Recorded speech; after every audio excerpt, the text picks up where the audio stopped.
إن الحمد لله نحمده ونستعينه ونستغفره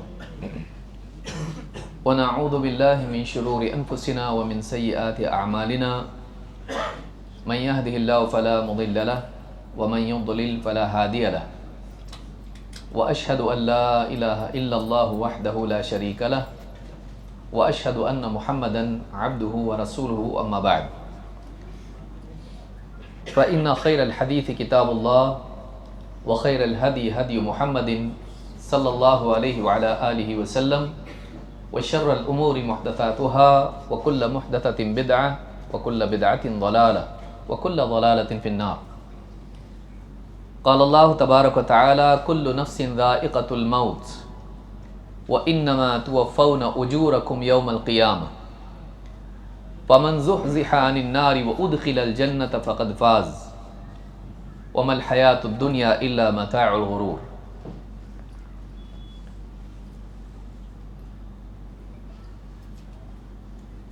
امیر محترم ہم سب کے مربی فضیلت الشیخ عبدالسلام السلفی حفظہ اللہ، مجلس میں موجود موقر اہل علم، جماعت و جمعیت کے ذمہ داران، قریب و بعید سے آئے ہوئے میرے محترم دینی بھائیوں، نوجوان ساتھیوں اور قابل احترام ماں اور بہنوں، اللہ رب العالمین نے انسان کو دنیا میں ایک مختصر سی زندگی دی ہے۔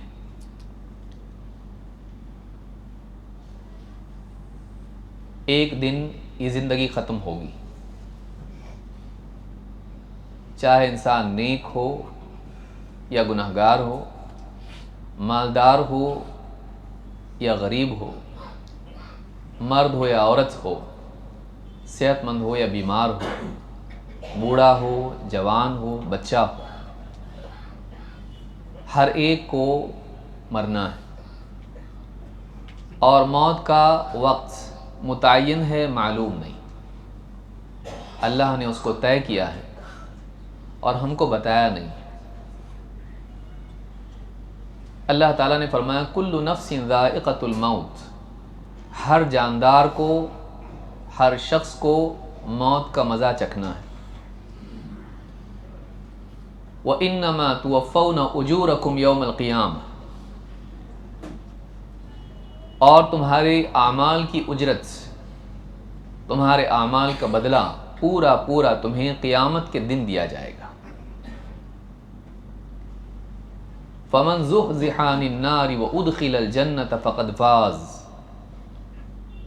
تو جو جہنم سے بچا لیا گیا اور جنت میں داخل کیا گیا، یہ کامیاب ہوا۔ وَمَا الْحَيَاةُ الدُّنْيَا إِلَّا مَتَاعُ الْغُرُورِ، اور دنیا کی زندگی دھوکے کی پونجی سے زیادہ کچھ نہیں۔ انسان دنیا میں مرنے سے ڈرتا ہے،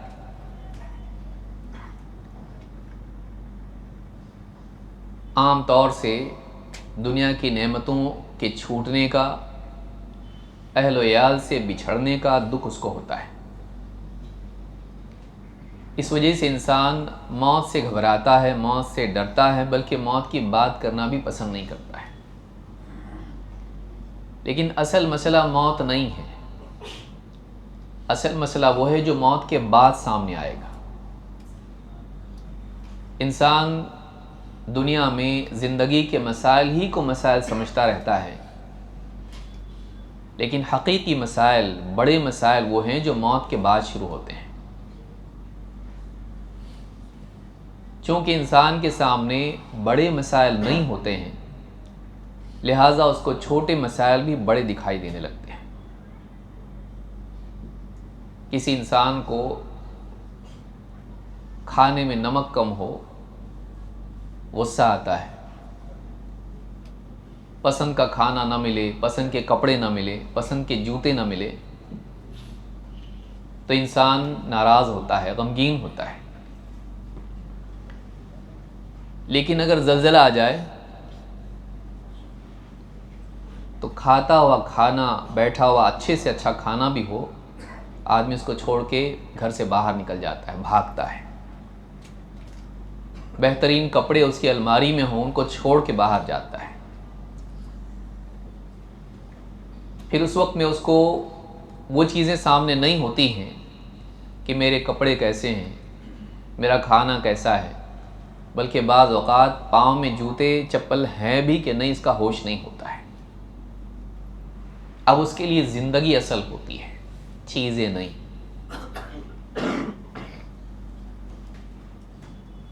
جب بڑا مسئلہ سامنے آتا ہے، زلزلہ، طوفان یا اس طرح کا اور کوئی بڑا مسئلہ، تو اس وقت چھوٹی چھوٹی چیزیں، چھوٹے چھوٹے مسائل بالکل معمولی معلوم ہوتے ہیں، جن کی طرف آدمی کی توجہ بھی نہیں جاتی ہے. لہٰذا بڑے مسائل کو سامنے رکھنا یہ چھوٹے مسائل میں بھی خوشحال رہنے کا راز ہے، اور یہ ناکامی سے بچنے کے لیے ضروری ہے. ناکامی دنیا کی محرومی کا نام نہیں ہے، ناکامی آخرت کی محرومی کا نام ہے. کامیابی وہ نہیں جو دنیا میں ہو. ایک آدمی دنیا میں مال کمائے، پیسہ، زیورات، بڑی پراپرٹی، شہرت، ماننے والوں کی کثرت، سب کچھ یہاں کما لے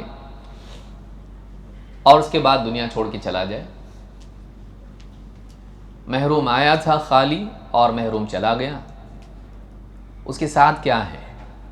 پیسہ یہیں رہ گیا، زیورات یہیں رہ گئے، ساری پراپرٹی یہی رہی، بلکہ اس میں بھی دفن نہیں کیا گیا، عام قبرستان میں مسلمانوں کے ساتھ دفن کیا گیا. تو واقعی کامیابی یہ نہیں کہ آدمی سب کچھ جمع کرے اور جمع کرنے کے بعد اس میں سے نکل جائے. یہ محرومی ہے. کامیابی یہ ہے کہ انسان آگے بھیجتا رہے، بھیجتا رہے، بھیجتا رہے، اور پھر دنیا چھوڑ کے جائے تو جو کچھ آگے بھیجا تھا ان چیزوں میں جا کے مزے اڑائے. بلکہ جو آگے بھیجا تھا وہ کئی گنا کر کے اس کو اللہ لوٹائے، اور اس کو ایسی شکل میں لوٹائے کہ جو دنیا کے مقابلے میں زیادہ لذت والی تھی. کامیابی یہ ہے. دنیا کی ساری چیزیں انسان جمع کر لے، چھوڑ کے جانا ہے اس کو. اکثر ہوتا یہ ہے کہ انسان بچپن سے جوانی، جوانی کے بعد پھر ایک لمبا وقت چیزیں جمع کرنے میں اپنی زندگی لگا دیتا ہے. بالغ ہونے کے بعد پڑھائی میں ایک وقت گیا، اس کے بعد جاب لگا، اس کے بعد اچھا بزنس شروع کیا، پھر پیسہ جمانا شروع کیا، پچھلے قرض خالی کیے، اس کی شادی، اس کی شادی، یہ گھر، وہ گھر، موٹر، سب جمع کرتے کرتے کرتے عمر نکل جاتی ہے. بچے، ان کی شادیاں کر دیں، سب کچھ ہو گیا. اب سوچتا اب بیٹھ کے میں انجوائے کروں گا، جو کچھ میں نے حکومت اپنی بنائی، جو کچھ میں نے پیسہ جو بھی جمایا میں نے، اب سکون سے انجوائے کروں گا. لیکن جب یہ وقت آ جاتا ہے تو بڑھاپا بھی آتا ہے، اور بڑھاپا بیماریاں لاتا ہے، کمزوریاں لاتا ہے. بڑھاپا خود ایک خبر ہوتی ہے، اب جانے کا وقت آ گیا. اب جسم بھی ساتھ نہیں دیتا ہے، ٹھیک سے کھا نہیں سکتا ہے، دواؤں کا معاملہ رہتا ہے، کمزوری جسم میں آ جاتی ہے، واقعی چیزوں کو انجوائے بھی نہیں کر پاتا ہے. اور پھر ایک دن آتا ہے کہ دنیا سے چلا جاتا ہے. کڈنی خراب ہو گئی، کبھی ہارٹ خراب ہو گیا، کبھی کوئی اور بیماری ہو گئی، کبھی کینسر ہو گیا، اور دنیا سے چلا گیا. ساری عمر اس نے گزاری، بتائی، خرچ کی دنیا کے جمع کرنے میں. جب دنیا جمع ہو گئی تو وہ تفریق ہو گیا دنیا سے. دنیا سے اس کو فرشتہ نکال کے لے جاتا ہے. یہ کتنی نادانی ہے کہ انسان چیزیں جمع کرنے میں اپنی زندگی کو ختم کر دے، اور جو آنے والی زندگی میں کام آنے والا ہے وہ جمع کر نہیں پائے. یہ محرومی ہے، یہ کامیابی نہیں ہے. اسی لیے اللہ تعالیٰ نے فرمایا وَإِنَّمَا تُوَفَّوْنَ أُجُورَكُمْ يَوْمَ الْقِيَامَةِ، کہ تمہارے اعمال کا بدلہ پورا پورا تم کو قیامت کے دن دیا جائے گا. کیونکہ دنیا اس کی متحمل نہیں ہے۔ اللہ کا انعام اس کی شروعات دنیا میں ہوتی ہے، اس کا کمال دنیا میں نہیں ہو سکتا ہے، کیونکہ دنیا اللہ کے انعام کو جھیل نہیں سکتی ہے۔ دنیا محدود ہے، اور اللہ تعالیٰ کی جو عطا ہے یہ بہت بڑی ہے، یہ دنیا میں پوری طرح سے نہیں ہو سکتا ہے۔ تو اللہ تعالیٰ نے اس کی شروعات تو رکھی، رزق میں برکت ہوگی، خوشحالی آئے گی، دل کا سکون ملے گا، اور بہت ساری نعمتیں دنیا میں ملتی ہیں، لیکن اس کا اتمام دنیا میں نہیں ہو سکتا ہے، اس کا اتمام اور اکمال آخرت میں ہوگا۔ وَإِنَّمَا تُوَفَّوْنَ أُجُورَكُمْ يَوْمَ الْقِيَامَةِ فَمَنْ زُحْزِحَ عَنِ النَّارِ وَأُدْخِلَ الْجَنَّةَ فَقَدْ فَازَ۔ تو جو جہنم سے بچا لیا گیا اور جنت میں داخل کیا گیا، یہ کامیاب ہوا۔ معلوم ہوا کامیابی اس کو کہتے ہیں۔ دنیا کے مسائل سے بچنا اور یہاں فراوانی اور خوشحالی میں جینا اور پھر سب چھوڑ کے چلا جانا، یہ کامیابی نہیں ہے۔ کامیابی یہ ہے کہ انسان آخرت میں جہنم سے بچ کے ہمیشہ ہمیشہ کی خوشحال زندگی جو نعمتوں سے بھری ہوئی ہے، اور سب سے بڑی بات ہے کہ جس میں اللہ کی رضا ہے اور جس میں فنا نہیں ہے۔ نہ نعمتوں کے لیے فنا ہے، نہ ان نعمتوں سے فائدہ اٹھانے والا جنتی اس کے لیے فنا ہے۔ اس کے لیے بھی بقا اور نعمتوں کی بھی بقا، اور پھر اس میں نہ انسان کے لیے امراض، نہ موت، نہ بڑھاپا، نہ تھکن، نہ غم، نہ اکتاہٹ، نہ کمی کا احساس، نہ کمی۔ بعض اوقات دنیا میں کمی نہیں ہوتی لیکن کمی کا احساس ہوتا ہے۔ آپ دیکھیے کتنے بلینئرز دنیا میں ہیں، کمپنیاں ایسی ہیں کہ جس کی گنتی ان لوگوں کو معلوم نہیں ہوتی کہ ہماری کمپنی کی کتنی برانچز ہیں۔ ان کے ماتحت لوگ وہ دیکھتے ہیں، لیکن رات دن لگے رہتے ہیں۔ کیوں؟ اس لیے کہ ان کو ایک ڈر رہتا ہے کہ کہیں میں کمپٹیشن میں پیچھے نہ رہ جاؤں، اور وہ پانے کے بعد بھی پانے کے لیے دوڑتے رہتے ہیں۔ یہ کتنی بڑی محرومی ہے کہ انسان پایا ہوا ہو لیکن اپنے آپ کو پایا ہوا نہیں سمجھتا ہے، اور اپنے آپ کو محروم مان کے بڑھانے کے لیے پھر دوڑتا رہتا ہے۔ کب رکنا آدمی کو معلوم نہیں رہتا ہے۔ یہ بھی بہت بڑی ناکامی کہ انسان کو پانے کے بعد یہ شعور نہ رہے کہ رکنا ہے، کب رکنا ہے، کیونکہ دنیا ایسی ہے۔ وَمَا الْحَيَاةُ الدُّنْيَا إِلَّا مَتَاعُ الْغُرُورِ۔ دنیا کی زندگی دھوکے کی پونجی سے زیادہ کچھ نہیں ہے۔ انسان اس میں لگا رہتا ہے اور سب کچھ پایا ہوا سمجھتا بھی ہے بعض اوقات، لیکن پھر اچانک موت آ جاتی ہے اور دنیا سے آخرت میں منتقل ہو جاتا ہے، اور پھر دیکھتا ہے کہ وہ سارا چلا گیا، وہ سارا پیسہ، وہ ساری جائیداد، وہ زمینیں، وہ دکانیں، وہ سارے لباس، زیورات اور دنیا کی ساری مال و متاع سب وہیں کی وہیں رہ گئی، سب ختم۔ دنیا میں پایا ہوا تھا، ظاہری اعتبار سے سب کچھ اس کے پاس تھا، لیکن جیسے آخرت میں وہ آنکھ کھولتا ہے مرنے کے بعد، دیکھتا ہے کہ وہ سب کچھ وہاں رہ گیا، گویا کہ میں کچھ بھی نہیں، میرے پاس کچھ بھی نہیں ہے۔ اس پر اعتماد کرنا اور اس کے لیے سب سے بڑی نعمت اپنی زندگی اور اپنے وقت کو برباد کرنا، اسی کو مقصود بنا کر سارا کچھ اس کے لیے نچھاور کر دینا، اور پھر دنیا چھوڑ کے چلا جانا، ان چیزوں کو چھوڑ کے چلا جانا۔ جو زندگی ملی تھی وہ بھی چلی گئی، اور چیزیں بھی رہ گئیں، اور کچھ آخرت کے لیے بھیجا نہیں۔ یہ ناکام ہے۔ کامیاب وہ ہے جو دنیا میں جیے اچھا جی۔ دیکھیے اچھی چیزیں پانا دنیا کی واقعی یہ کامیابی نہیں ہے۔ اچھی زندگی جینا کامیابی ہے۔ کامیابی یہ نہیں کہ انسان چیزوں کے جمع کرنے میں لگے۔ کامیابی یہ ہے کہ انسان اچھے اعمال اور اچھے اوصاف جمع کرے، وہ خود اچھا بنے۔ انسان زندگی میں اپنے اطراف چیزوں کو اچھا بنانے میں لگا رہتا ہے، اور اس میں سب سے اہم چیز اپنے آپ کو اچھا بنانے سے رہ جاتا ہے۔ کتنی بڑی نادانی ہے. گھر اچھا، گاڑی اچھی، فرش اچھا، قالین اچھا، کپڑے اچھے، زیورات اچھے، سر سے پاؤں تک ساری چیزیں اچھی، بلکہ بعض اوقات خواتین مرد بھی بیوٹی پارلر میں جا رہے ہیں دکھنے میں اچھا، لیکن وہ خود اندر سے اچھا نہیں ہے. تو سب کچھ پانے کے بعد بھی انسان اندر سے دکھی کا دکھی، محروم کا محروم، خالی کا خالی، فقیر کا فقیر، مسکین کا مسکین رہ جاتا ہے. کامیابی یہ ہے کہ انسان خود اپنے آپ کو اچھا بنائے اور اپنے مستقبل کو، جو دنیا کے بعد، موت کے بعد شروع ہونے والا ہے، اپنے فیوچر کو بہتر بنائے. فیوچر کا تصور ہمارے پاس کب تک ہے؟ مرنے تک. جسے ابھی آپ نے تھوڑی دیر پہلے سنا، وَلْتَنظُرْ نَفْسٌ مَا قَدَّمَتْ لِغَدٍ.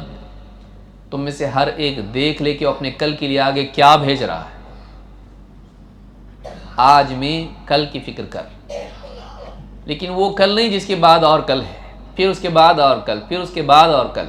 وہ کل نہیں جس کل کے لیے بقا نہیں ہے، اس کے لیے اپنی پوری زندگی لگا دے گا.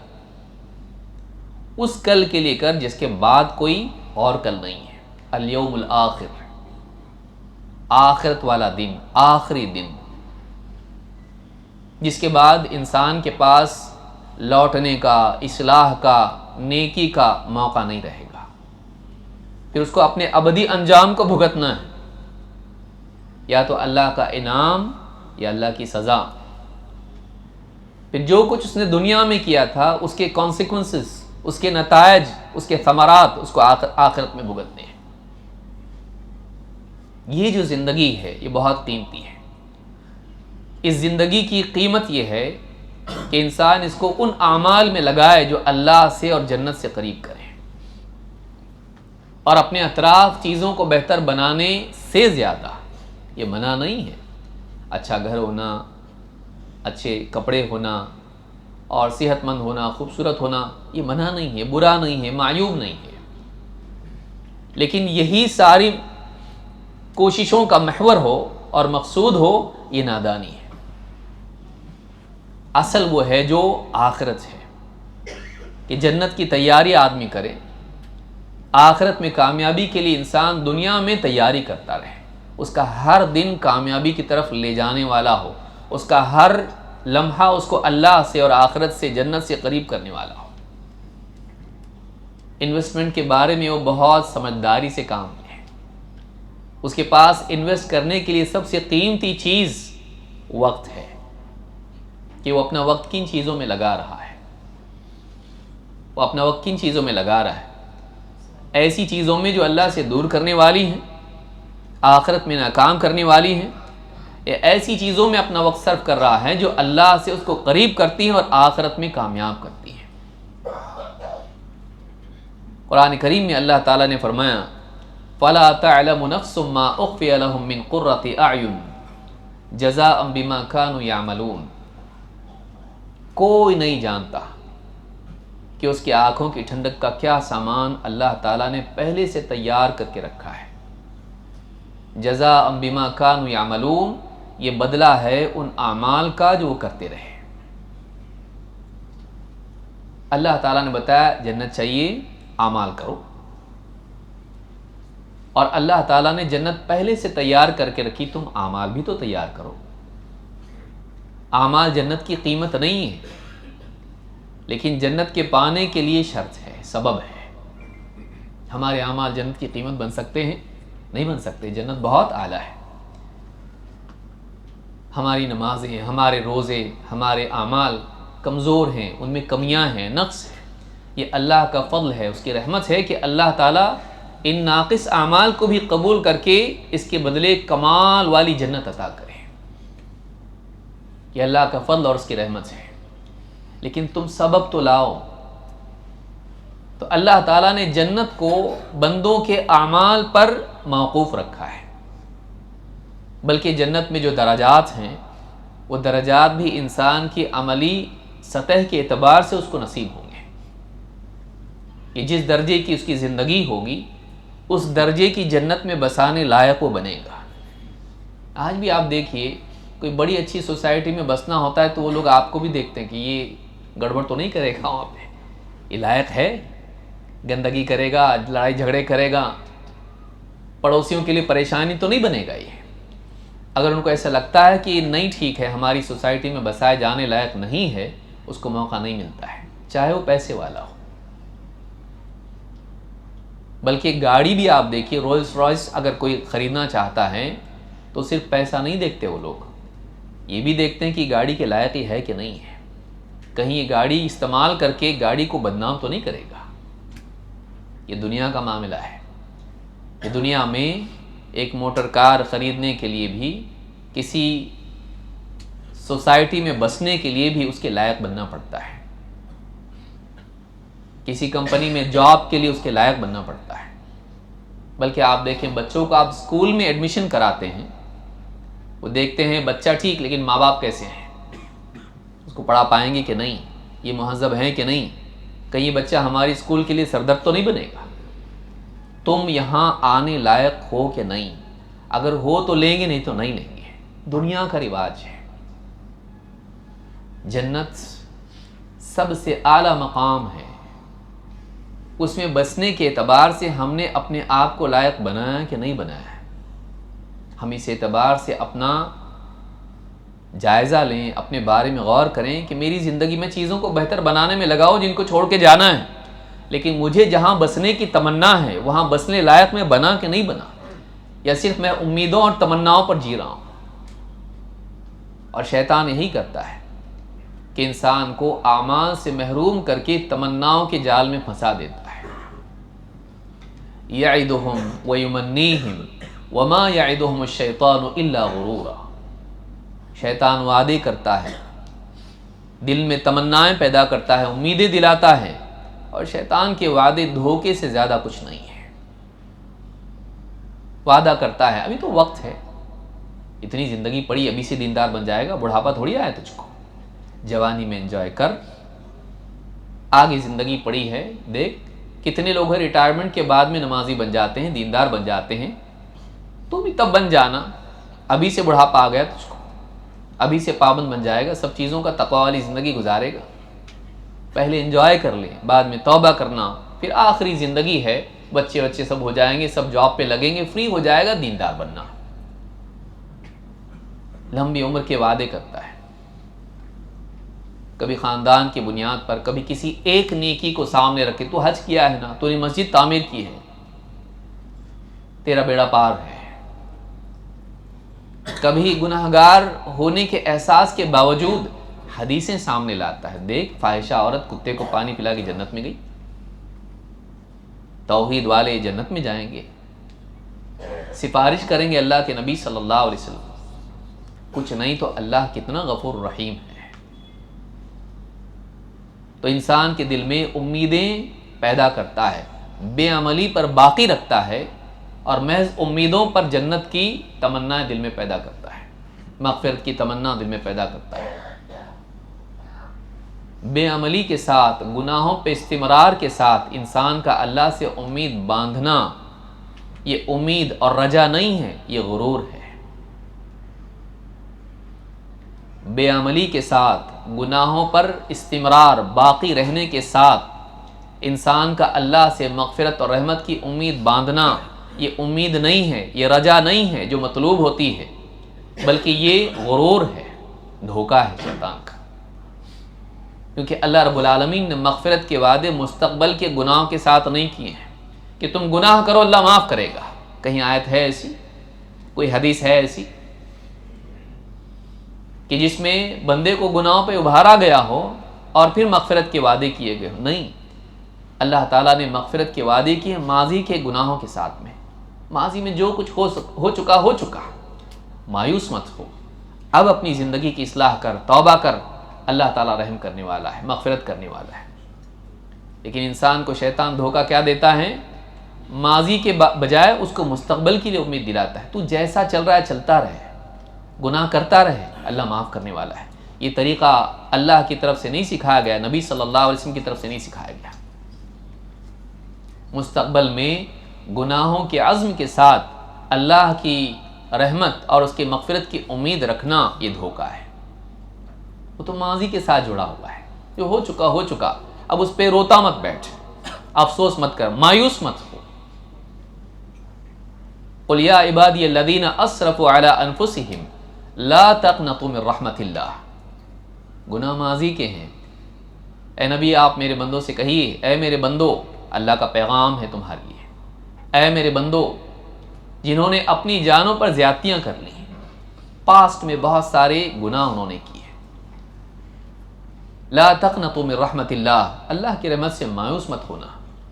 ان اللہ یغفر الذنوب جمیعا، اللہ تو وہ ہے جو سارے گناہوں کو بخش دیتا ہے۔ انہ هو الغفور الرحیم، کیونکہ وہ بڑا مغفرت کرنے والا، رحم فرمانے والا ہے۔ تو ماضی میں جن سے گناہ ہو گئے وہ مایوس نہ ہوں کہ ہم نے بہت گناہ کیے ہیں اور اب کیسے مغفرت ہوگی۔ نہیں، اگر حال درست ہے، ماضی بگڑا ہوا ہے، تو اللہ تعالیٰ انسان کے حال کو قبول کرتے ہوئے اس کو قبول کر لیتا ہے، اس کی مغفرت کر دیتا ہے۔ یہ نہیں کہ انسان سوچے اللہ چونکہ غفور الرحیم ہے گناہ کرتے رہو، یہ طریقہ اسلام کا نہیں ہے، ورنہ شریعت کا کوئی مقصد نہیں، وعید کی کوئی باتیں ہمارے کو سنانے کی ضرورت ہی نہیں، ڈرایا گیا ہم کو۔ وَلْتَنظُرْ نَفْسٌ مَا قَدَّمَتْ لِغَدٍ کیوں کہا گیا؟ ہر آدمی دیکھ لے اپنے کل کے لیے کیا بھیج رہا ہے، کچھ بھی کرو، جو جی میں آئے کرو، جنت تیار ہے تمہارے لیے، یہ ہم کو نہیں بتایا گیا۔ جیسے آپ تھوڑی دیر پہلے سن رہے تھے، اتق اللہ حیث ما کنت، کہ جہاں کہیں تو ہو اللہ سے ڈرتا رہے۔ تو ایمان والوں کو خوف کی بات نہیں کی جاتی، اگر جیسے جی چاہے جینا ہو تو۔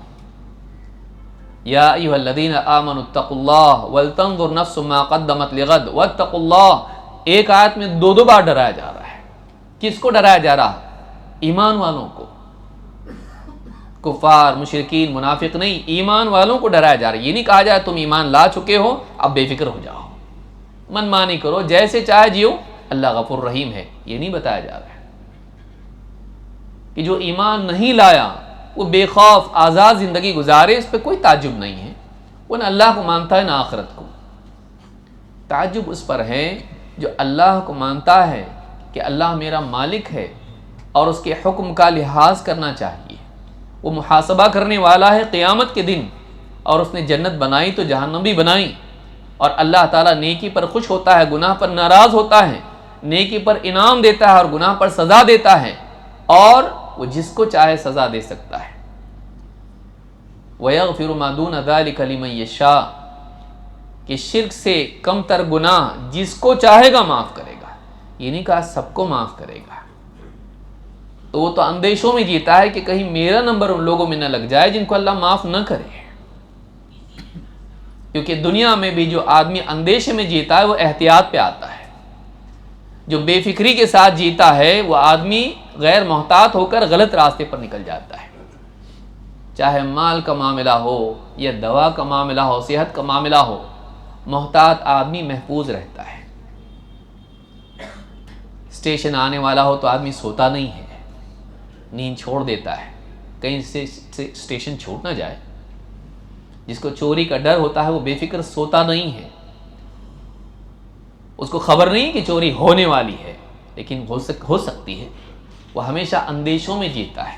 جس کے پاس قیمتی متاع ہوتی ہے وہ ڈر ڈر کے جیتا ہے، خالی ہاتھ ہے اس کو ڈرنے کی کیا ضرورت ہے؟ چور سے وہی ڈرتا ہے جس کی جیب میں پیسہ ہے۔ ایمان آنے کے بعد خوف اور بڑھنا چاہیے کہ اب میرے پاس ایک ایسی متاع ہے، شیطان پوری کوشش کرے گا کہ دنیا سے اس کو ایسے حال میں لے جاؤ، دنیا سے اس کو ایسے حال میں بھیجو کہ یہ ایمان سے محروم چلا جائے۔ اور ایمان ایک تو کفر کے اعتبار سے سلب ہو جاتا ہے، لیکن گناہوں کے اعتبار سے اس میں نقص بھی پیدا ہوتا ہے۔ بعض اوقات انسان سوچتا ہے میں تو کلمہ پڑھ چکا ہوں، توحید کے ابواب میں نے پڑھ لیے ہیں اور ساری باتیں مجھے معلوم ہیں، میں درگاہوں پہ نہیں جاتا، بتوں کے آگے نہیں جھکتا ہوں، میری توحید، میرا ایمان بالکل پکا ہے۔ پھر ان حدیثوں کا آپ کیا کریں گے جس میں بتایا گیا کہ جہنم سے ہر اس شخص کو نکال لیا جائے گا جس کے دل میں درہم کے برابر ایمان ہوگا، ہر اس شخص کو نکالا جائے گا جس کے دل میں ذرہ برابر ایمان ہوگا۔ یہ چھوٹا کیسے ہوا؟ یہ کم کیسے ہوا؟ ایمان تو وہ بھی لایا، پہلا بھی دوسرا بھی۔ معلوم ہوا کہ ایمان کو نقصان ہوتا ہے انسان کے گناہوں کی وجہ سے۔ ہر گناہ جہاں آپ کے نامہ اعمال کو خراب کرتا ہے، وہیں وہ گناہ آپ کے ایمان کو بھی کمزور کرتا ہے، اور ایمان کم کم ہوتے ہوتے ذرہ برابر رہ جاتا ہے۔ لہٰذا یہ سوچنا کہ اعمال کا اثر انسان کے ایمان پر بھی پڑتا ہے، اور یہی اہل السنہ والجماعہ کا عقیدہ ہے، الایمان یزید و ینقص، ایمان بڑھتا بھی ہے اور گھٹتا بھی ہے، یزید بالطاعہ و ینقص بالمعصیہ، طاعت سے، اللہ کی فرما برداری سے، اللہ اور اس کے رسول کی فرما برداری، نیکیاں، طاعات سے بڑھتا ہے، گناہوں سے کم ہوتا ہے، ناقص ہوتا ہے۔ تو آدمی کا ایمان گھٹتا ہے گناہوں سے۔ اعمال کا اثر نہ صرف انسان کے نامہ اعمال پر پڑتا ہے، اس کے ایمان پر پڑتا ہے۔ تو کیوں نہ ہم ایسے اعمال کو ترک کریں جو جہنم کی طرف لے جانے والے ہیں، ایمان کو خراب کرنے والے، اللہ سے دور کرنے والے ہیں۔ کیوں نہ ہم اپنی زندگی میں وہ اعمال لائیں جو اللہ سے اور جنت سے قریب کرنے والے ہیں۔ ابھی آپ تقویٰ کے بارے میں سن رہے تھے۔ تقویٰ کا ایک پہلو بچنا ہے ان برائیوں سے جن سے اللہ ناراض ہوتا ہے، لیکن تقویٰ کا ایک دوسرا پہلو ہے، وہ یہ کہ انسان ان اعمال کو کرے جن سے اللہ خوش ہوتا ہے، جن کا اللہ نے حکم دیا ہے۔ اسی لیے قرآن کریم میں سورۃ البقرہ میں آپ پڑھتے ہیں ھدی للمتقین، قرآن ہدایت ہے متقین کے لیے، لیکن متقین کے اوصاف جب بیان کیے تو اللہ تعالیٰ نے مطلوبات کو ذکر کیا، ان چیزوں کو ذکر کیا جن کو کرنا ہے۔ الذین یؤمنون بالغیب ویقیمون الصلاۃ ومما رزقناہم ينفقون۔ معلوم ہے کہ تقویٰ میں جہاں بچنے کا معاملہ ہے، برائیوں سے بچنا ہے، وہیں نیکیوں کا کرنا بھی ہے، کہ جو غیب پر ایمان لاتے ہیں، نمازوں کو قائم کرتے ہیں اور اللہ کے دیے ہوئے رزق میں سے خرچ کرتے ہیں۔ تو تقویٰ میں کرنے کے کام بھی آتے ہیں، نیکیاں بھی تقویٰ ہی کا حصہ ہیں۔ لہٰذا ہماری زندگی میں ان اعمال کا لانا یہ عقل مندی ہے جو ہم کو آخرت میں کامیاب کرنے والی ہیں۔ آخرت والی تجوری کو بھرنا یہ بڑی چیز ہے۔ دنیا کی تجوری کو بھرنا دنیا کی عقل مندی ہے، لیکن حقیقی اور اصل عقل مند وہ ہے جو آخرت کے اعتبار سے اپنے نامہ اعمال کو نیکیوں سے بھرے، اور ہر گزرنے والا دن ہماری زندگی میں سے ایام کو کم کر رہا ہے۔ ہمارا ڈیڈ لائن ہے ایک، اس سے پہلے ہم کو جمانا ہے جتنا جمانا ہے، اور ایک ایک منٹ قیمتی ہے، جہاں ہم اللہ کی فرما برداری کر کے نیکیاں جمع کر سکتے ہیں، اور قیامت کے قریب وقت بڑی تیزی سے جائے گا۔ اور آج ہم اس کو دیکھ رہے ہیں کہ مہینہ چلا جاتا ہے اور انسان کو احساس بھی نہیں ہوتا ہے۔ ایک رمضان گیا تو فوراً دوسرا رمضان آ جاتا ہے، اور درمیان کا وقت ایسا لگتا ہے جیسے گویا کہ ایک مہینہ تھا۔ لہٰذا ہم کو چاہیے کہ ہم نیکیوں کا اہتمام کریں۔ اللہ رب العالمین نے جو کہا جزاء بما كانوا يعملون، یہ بدلہ ہے ان کے اعمال کا جو وہ کرتے رہے۔ اللہ کے نبی صلی اللہ علیہ وسلم فرماتے ہیں، قال اللہ تبارک و تعالی اعددت لعباد الصالحین، میں نے اپنے نیک بندوں کے لیے تیار کر کے رکھا ہے جنت میں کیا؟ ما لا عین رأت ولا اذن سمعت ولا خطر علی قلب بشر، ایسی چیزیں، ایسی نعمتیں جنت میں نے اپنے بندوں کے لیے۔ کیسے بندوں کے لیے؟ لعبادی الصالحین، نیک بندوں کے لیے۔ معلوم ہے کہ جنت میں جانے کے لیے نیک بننا ضروری ہے۔ جنت میں میں نے اپنے نیک بندوں کے لیے ایسی نعمتیں جمع کر کے تیار کر کے پہلے سے تیار کر کے رکھی ہیں۔ ابھی جنت میں گئے نہیں، لیکن جنت ان کے لیے تیار کر کے رکھی گئی ہے۔ اللہ کا فضل ہے، کتنے اہتمام سے اللہ تعالیٰ نے جنت کو سجایا ان کے لیے۔ کتنی قدر ہے اللہ کے نزدیک ان بندوں کی کہ ابھی یہ مرے بھی نہیں، یہ نیکیوں میں لگے ہوئے ہیں، ان کے لیے پہلے سے اللہ تعالیٰ نے تیار کر کے رکھا ہے۔ ما لا عین رأت، ایسی نعمتیں جنہیں کسی آنکھ نے دیکھا نہیں، ولا اذن سمعت، نہ کسی کان نے ان کو سنا، ولا خطر علی قلب بشر، اور نہ کسی بشر کے دل پر اس کا وہم و گمان بھی گزرا۔ امیجنیشن میں بھی نہیں آ سکتا ہو، ایسی نعمتیں ہیں۔ ایک روایت میں ہے، آپ نے فرمایا بل ہما اطلعکم اللہ علیہ، تمہارے لیے اتنا ہی کافی جتنا اللہ نے تم کو بتایا ہے۔ معلوم ہوا کہ ساری نعمتیں ہم کو بتائی نہیں گئی ہیں، ایسے ایسے عجائبات، ایسی ایسی نعمتیں جنت میں ہیں کہ نہ کسی آنکھ نے دیکھا، نہ کان نے سنا، اور نہ انسان اس کا تصور بھی کر سکتا ہے۔ بہت ساری نعمتیں آج سمجھ میں بھی نہیں آئیں گی۔ ایسی ایسی نعمتیں اللہ نے تیار کر کے رکھی ہیں۔ کن کے لیے ہیں؟ ان بندوں کے لیے جو دنیا میں نیک اعمال کرتے تھے۔ زندگی میں عمل کو لانا، نیک اعمال کو لانا، اپنے آپ کو اچھا بنانا، چیزیں اچھی بن جائیں اچھی بات ہے، منع نہیں ہے، لیکن ہم دنیا سے جائیں ایسے حال میں جب ہم سے جسم کا لباس بھی چھین لیا جائے گا، مجرد لپیٹ کر کفن میں ہم کو غسل کر کے کفن میں ڈال کے زمین کے حوالے کر دیا جائے گا، اس وقت میں ہم نے اپنے آپ کو کیسا بنایا تھا، اس پوری زندگی میں جو ہم کو دی اللہ نے، یہ پورا موقع اللہ نے ہم کو دیا، بن کے آ۔ ایسے حال میں کہ انسان دنیا سے جا رہا ہے تو اللہ کی طرف سے اس سے کہا جائے یا ایتھا النفس المطمئنہ، اے اطمینان والی روح، ارجعی الی ربک، چل واپس چل اپنے رب کے پاس، راضیۃ مرضیہ، ایسے حال میں کہ تو اللہ سے راضی، اللہ تجھ سے راضی ہے۔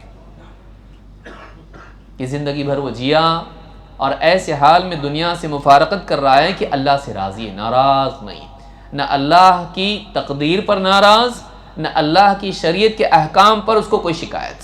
ایسا کیوں اسلام میں ہے؟ راضی دنیا سے جا رہا ہے اور ایسا جی کے گیا کہ اللہ تعالیٰ بھی اس کو قبول کر رہا ہے، اس سے راضی ہے۔ فادخلی فی عبادی، داخل ہو جا میرے خاص بندوں میں، نیک بندے، ان کے زمرے میں شامل ہو جا، وادخلی جنتی، اور میری جنت میں داخل ہو جا۔ معلوم ہے کہ جنت میں داخل موت کے وقت ہی کہا جاتا ہے۔ ابن قیم رحمۃ اللہ علیہ نے کتاب روح میں کہا ہے، یہ آیت اور اس جیسے اور دلائل سے معلوم ہوتا ہے کہ مومن کی روح مرنے کے بعد فوراً جنت میں چلی جاتی ہے۔ فادخلی، فا یہاں پر تعقیب کے لیے، فوراً میرے نیک بندوں میں شامل ہو جا اور جنت میں داخل ہو جا۔ یہ موت کے وقت کہا جا رہا ہے جب اس کی روح نکالی جا رہی ہے۔ تو یہ جو چیز ہے، یہ ایسی زندگی جینا، یہ انسان کے لیے کامیابی ہے۔ امام البخاری مسلم دونوں نے اس روایت کو ذکر کیا ہے۔ آئیے دیکھتے ہیں کون سے اعمال ہیں جن کا اہتمام ہماری زندگی میں ہونا چاہیے۔ بہت ساری نیکیاں ہیں جن پر قرآن کریم میں اور احادیث میں جنت کا براہ راست وعدہ کیا گیا ہے، ورنہ دیکھا جائے تو ہر نیکی انسان کو جنت سے قریب کرتی ہے۔ لیکن کچھ اعمال ہیں کہ جن کے بارے میں صراحت کے ساتھ آیا کہ یہ کرنے والا جنت میں جائے گا، یہ کرنے والا جنت میں جائے گا۔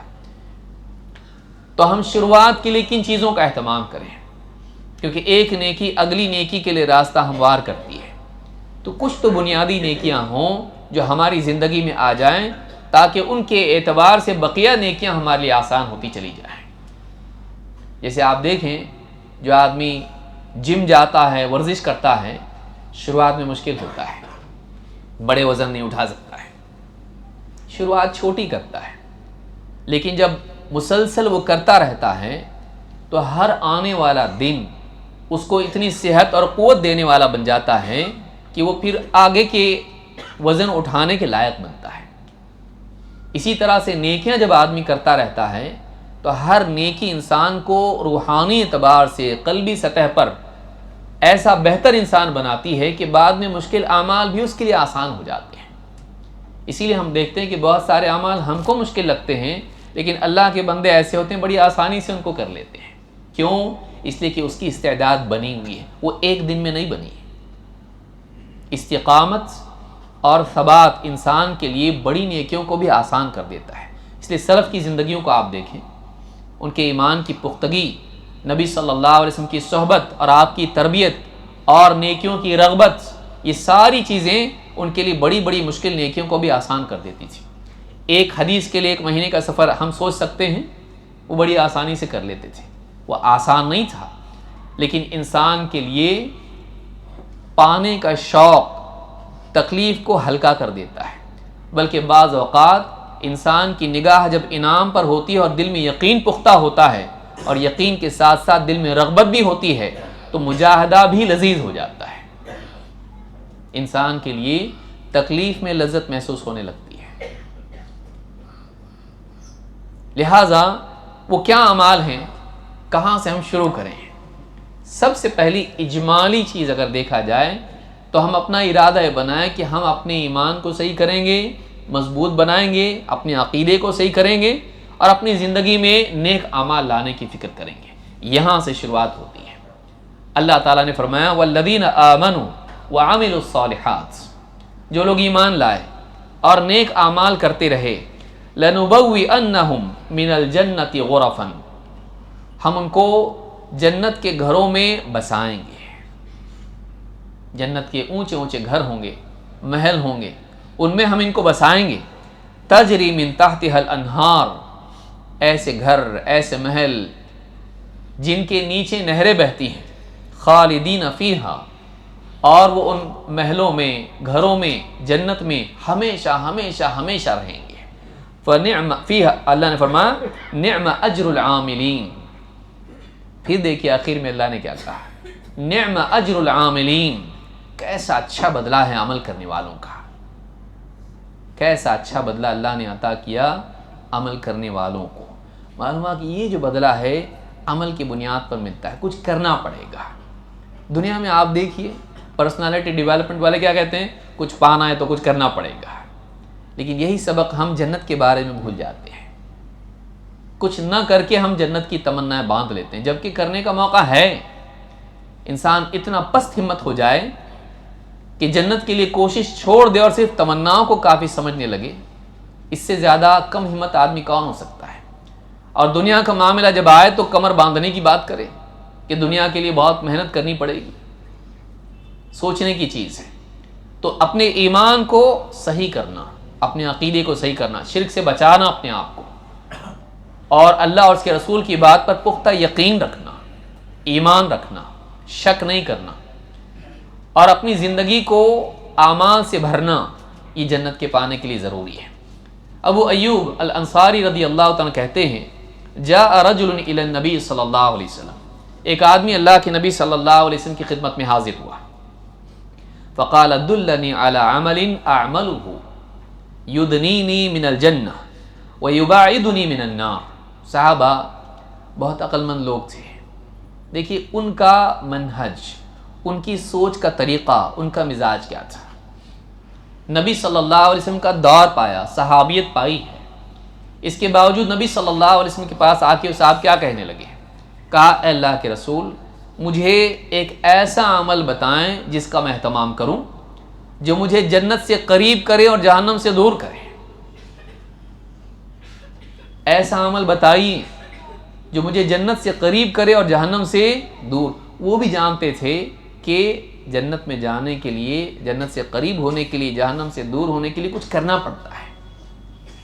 صرف دعا کر دیجئے میرے لیے بس، یہ بھی کہہ سکتے تھے، اور وہ غلط نہیں ہوتا اگر کہتے.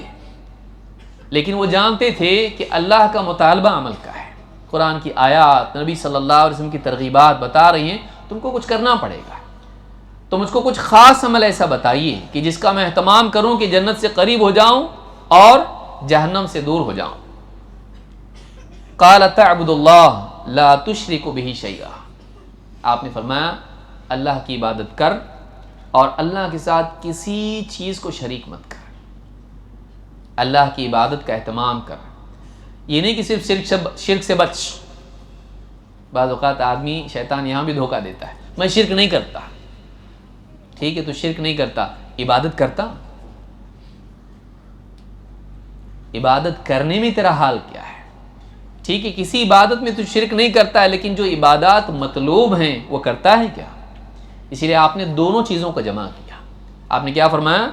تعبد اللہ، اللہ کی عبادت کا اہتمام کر، اس طور پر کہ لا تشرک بہ شیئا، کہ اللہ کے ساتھ تو کسی چیز کو شریک نہ کرے، اللہ کی عبادت میں خصوصاً، اور اسی کے ساتھ ساتھ اللہ کی ربوبیت میں بھی اور اللہ تعالیٰ کے اسماء و صفات میں بھی۔ اللہ ہی سے ملنے کا یقین رکھ، بابا دیں گے، قبر پر جائیں گے تو رزق ملے گا، شفا ملے گی، مسائل حل ہوں گے، بیٹی کا رشتہ ہو جائے گا، پانے کا عقیدہ، امید، یقین اللہ سے رکھ، یہ ربوبیت کے خصائص میں سے ہے۔ اور اسی طرح سے اللہ ہی کے بارے میں یقین رکھ کہ اللہ ہماری باتوں کو سنتا ہے، اللہ ہم کو دیکھتا ہے، اللہ ہماری پکار کو سنتا ہے، اور کوئی نہیں ایسا، اور کوئی نہیں ایسا۔ اللہ کی صفات میں کسی کو شریک مت کر، کہیں سے بھی پکارو بابا سن لیں گے، یا غوث المدد کے نعرے لگاتا ہے، یہ اللہ کے ساتھ شرک ہے۔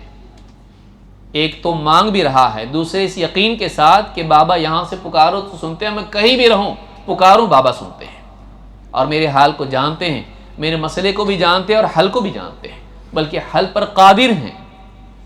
اس نے اللہ کے ساتھ شرک کیا، ربوبیت میں بھی، الوہیت میں بھی، اور اللہ کی صفت میں بھی۔ اللہ کے سوا کسی اور کے آگے جھکے نہیں، کسی کو سجدہ نہیں، قبر پہ جا کے ماتھا ٹیک کے بیٹھا ہوا ہے، یا اللہ کے سوا کسی اور کے نام سے ذبح بھی نہیں، کندوری کر رہا ہے درگاہ پہ جا کے، قبروں کا طواف کر رہا ہے، ان کو خوش کرنے کے لیے قربانیاں کر رہا ہے، ان کے لیے چھوڑ رہا ہے کہ فلاں بابا کی درگاہ پر جانے کے لیے ضروری ہوتا ہے کہ گوشت نہ کھائیں، ان کے لیے چھوڑ رہا ہے، یہ بھی شرک ہے، کیونکہ چھوڑنا اللہ کی خاطر ہوتا ہے، بطور تعبد اللہ کے لیے چھوڑا جاتا ہے، کسی اور کے لیے نہیں۔ اللہ کے ساتھ کسی چیز کو شریک نہ کرے، بلکہ بعض اوقات پڑھے لکھے لوگ بھی شرکیات میں پڑھتے ہیں۔ نیوز پیپر میں آ رہا ہے کہ آج آپ کا دن ایسا جائے گا کیونکہ ستارے اس طرح سے آپ کے ہیں، فری ایپلیکیشن ڈاؤن لوڈ کر لیا، اس کے ساتھ ایڈورٹیزمنٹ آپ کو آ رہا ہے کہ اپنے ستاروں کے بارے میں جاننا ہو، اپنے مستقبل کے بارے میں جاننا ہو تو دیکھو یہ ایپلیکیشن ڈاؤن لوڈ کرو، دیکھیں گے کیا ہے، اور آدمی ڈاؤن لوڈ کر رہا ہے، پھر دیکھتا ہے آج آپ کا دن خوشحالی والا ہوگا، آج فلاں چیز ہوگی، آپ کے ساتھ ایسا ہوگا، یہ مت کیجئے، وہ کیجئے، کیونکہ آپ کے ستارے گردش میں ہیں۔ آدمی یقین کرتا ہوں چیزوں کے اوپر، یہ بھی شرکیات میں سے۔ ستارے یہ ہماری تقدیر بنائیں گے، ہماری بگڑی بنائیں گے، ہمارے حالات کو اچھا برا کریں گے؟ نہیں، یہ صرف اللہ ہے جو ہمارے معاملات کو طے کرتا ہے کہ ہم کو نفع ہوگا، نقصان ہوگا، کامیاب ہوں گے، ناکام ہوں گے۔ خیر و شر کا فیصلہ اللہ کی طرف سے آتا ہے، والقدر خیرہ و شرہ، کہ آدمی ایمان لائے تقدیر پر، اس کی خیر پر، اس کی شر پر۔ تو اللہ کے ساتھ کسی چیز کو شریک نہ کرے، اللہ کی عبادت کرے، اس کے ساتھ شرک نہ کرے۔ اور فرمایا وَتُقِيمُ الصَّلَاةَ وَتُؤْتِ الزَّكَاةَ، کہ تو نماز قائم کرے اور زکوٰۃ ادا کرے، وَتَصِلُ ذَا رَحِمِكَ، اور جو تیرے رشتے ناتے ہیں، ماں کے پیٹ سے جو بنے ہوئے رشتے ہیں، خاندانی رشتے، ان کے ساتھ صلہ رحمی کر، یعنی ان کے ساتھ رشتہ جوڑ اور ان کے ساتھ اچھا سلوک کر۔ فلما اب دیکھیے حدیث میں کیا ہے، صحابی کہتے ہیں کیا کیا کہا؟ شرک، عبادت کر، شرک مت کر، نماز قائم کر، زکوٰۃ ادا کر، اور رشتہ داروں سے رشتہ جوڑے رکھ اچھے طریقے سے۔ صحابی کہتے ہیں فلما ادبر، جب وہ شخص لوٹنے لگا، پیٹ پھیر کے جانے لگا، قال رسول اللہ صلی اللہ علیہ وسلم ان تمسک بما امر به دخل الجنہ، اس کو جو حکم دیا گیا ہے، اس کو جو بتایا گیا ہے، اگر اس کو تھامے رہے، اس کا اہتمام کرتا رہے، جنت میں جائے گا۔ جنت میں جانے کے لیے بنیاد یہ ہے کہ آدمی اپنے عقیدے کو صحیح رکھے، اللہ کی عبادت کریں، شرک نہ کریں۔ پھر عبادات میں نماز کا اہتمام جو عبادت محضہ ہے، جو بندے اور اللہ کے درمیان ہے، اور زکوٰۃ ہے جو مال اللہ نے دیا اس سے بندوں پر خرچ کرنا، یہ بندے اور بندے کے درمیان ہے اللہ کی خاطر۔ انسان کے اعمال کے دو پہلو ہیں، ایک وہ جو اس کے اور رب کے درمیان ہے، اس کی نمائندہ عبادت نماز ہے، اور ایک وہ عمل جو بندے اور بندے کے درمیان ہے، جس کو آپ احسان کا نام دے سکتے ہیں۔ مخلوق پر احسان، اللہ کی عطا کو تقسیم کرنا، بندوں پر اس کو لٹانا، اس کا نمائندہ عمل اگر ہے فرض اعمال میں زکوٰۃ ہے۔ اسی لیے قرآن کریم وَمِمَّا رَزَقْنَاهُمْ يُنْفِقُونَ، جو ہم نے ان کو بطور رزق دیا ہے اس میں سے خرچ کرتے ہیں، تعیین نہیں کی۔ اور رزق میں کتنا کچھ آتا ہے، صرف پیسہ آتا ہے نہیں، جو کچھ نعمتیں اللہ نے دی ہیں وہ سب رزق ہے، جس میں علم بھی آتا ہے، صحت بھی آتی ہے، اثر بھی آتا ہے۔ تو جو کچھ اللہ نے دیا ہے اس میں سے خرچ کرتے ہیں، خصوصی طور پر جو مال اللہ نے دیا ہے جس میں زکوٰۃ بھی فرض ہے۔ تو آپ دیکھیے اس حدیث کو امام مسلم نے روایت کیا ہے، آپ نے فرمایا اگر اس نے جو اس کو بتایا گیا ہے اس کو تھامے رہا، اس کا اہتمام کرتا رہا، جنت میں جائے گا۔ تو اپنے عقیدے کو صحیح کرنا یہ بنیاد ہے، اور اس کے ساتھ عبادت کرنا، عبادت میں شرک نہیں کرنا، ایسی عبادات جو شرک سے پاک ہو۔ نمبر 2، اللہ اور اس کے رسول کی فرما برداری میں زندگی گزارنا، من مانی نہیں، تابع داری، جیسا میرا جی چاہتا میں جیتا ہوں، نہیں، میں بندہ ہوں، اللہ کا بندہ ہوں، اللہ تعالیٰ جو حکم دے گا میں کروں گا، میں منمانی نہیں کروں گا، میں پابند رہوں گا اللہ کی شریعت کا، چاہے میرا نفس مانے نہ مانے، چاہے میری عقل میں بات آئے نہ آئے۔ دل نہیں چاہتا گرمی میں پردہ کرنا، کیا مصیبت ہے اسلام کی، نہیں، میرے رب کا حکم ہے، شکایت نہیں، اعتراض نہیں، ہم کو پردہ دے دیا مردوں کو کیوں نہیں، اللہ نے حکم دیا ہے اس کا اہتمام کرنا ہے، اس کی علت معلوم ہو یا نہ معلوم ہو۔ کیا مصیبت ہے، اللہ تعالیٰ نے روزہ دے دیا، کیا اللہ کے پاس نعوذ باللہ رزق کی کمی ہے؟ کیوں پھر اللہ نے ہم کو حکم دیا، کیوں محروم کر دیا؟ ہم اپنی کمائی کا نہیں کھا سکتے ہیں؟ میرے رب کا حکم ہے، اللہ تعالیٰ اگر مجھے حکم دے دے کہ اپنی محنت کی حلال کمائی میں نہیں کھاؤں گا میں، اللہ کے لیے حرام تو حرام، حلال رزق بھی اللہ میرا رب منع کر دے، میں اللہ کے لیے وہ بھی چھوڑنے کے لیے تیار ہوں۔ یہ مزاج پیدا کرنا، اور صرف اللہ کا حکم نہیں، اللہ کا حکم جو قرآن میں آیا ہے وہ بھی، اور اللہ نے اپنے رسول کے ذریعے سے جو حکم دیا ہے وہ بھی۔ یہ نہیں کہ آدمی کہے بھئی قرآن میں حکم اس کا نہیں ملا ہم کو، ہم نہیں مانیں گے، وہ حدیث میں آیا ہے۔ قرآن میں داڑھی ہے، پڑھا لکھا طبقہ بعض اوقات جو پروفیسر حضرات ہمارے ہوتے ہیں، جینٹل مین، مولوی صاحب یہ داڑھی کا حکم قرآن میں مجھ کو نہیں ملا، تو اگر واقعی ضروری ہوتا تو قرآن میں ہوتا، تو معلوم ہے کہ ضروری نہیں ہے۔ یہ جو سوچ ہے یہ گمراہی کی طرف لے جانے والی ہے۔ کیا اللہ تعالیٰ نے قرآن کریم میں نہیں فرمایا قُلْ اطیعوا اللہ والرسول، اے نبی آپ کہہ دیجئے اللہ کی فرما برداری کرو اور رسول کی فرما برداری کرو، اور مطلقاً بیان کیا، پھر اس میں داڑھی بھی آئے گی اور باقی ساری چیزیں آ جائیں گی۔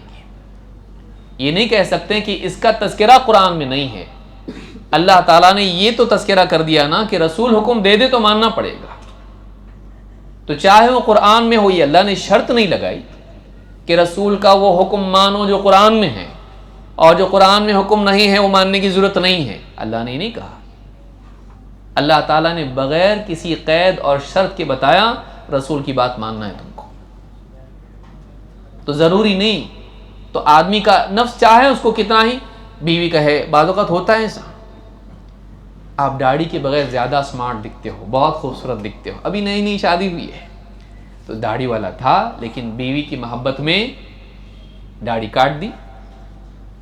یا کبھی جاب کے اعتبار سے آدمی ٹرائی کر رہا ہے، 2-3 انٹرویو فیل ہو گیا، اور پھر اپنے ہی طور پر اس نے اجتہاد کر لیا کہ شاید اس وجہ سے جاب نہیں مل رہا ہے، تعصب مارکیٹ میں بہت ہے، شاید داڑھی کی وجہ سے جاب نہیں مل رہا ہے، تو داڑھی کاٹ لی. کتنے بغیر داڑھی والے، آپ سے زیادہ پڑھے ہوئے، بڑی ڈگریاں والے بغل میں فائل لے کے گھوم رہے، ان کو بھی جاب نہیں ہے. داڑھی کاٹنے سے جاب مل جائے گا آپ کو؟ مسلمان کا عقیدہ اتنا کمزور ہو جائے کہ وہ دنیا کے رزق کے حصول کے لیے رسول کی سنت کو، بلکہ رسول کے حکم کو چھوڑنے لگے.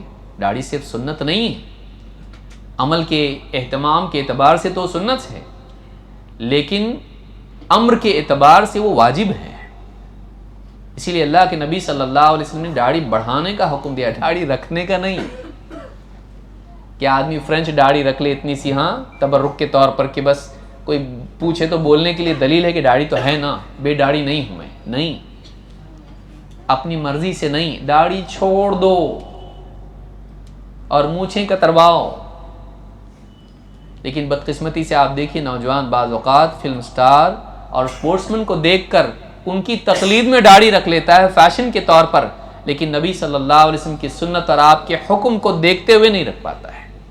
کتنی بدقسمتی ہے. اور پھر نعرہ لگائے گا کہ ہم نبی کا دامن نہیں چھوڑیں گے، نعرہ لگائے گا کہ ہاں ہم سنت پر چلتے ہیں،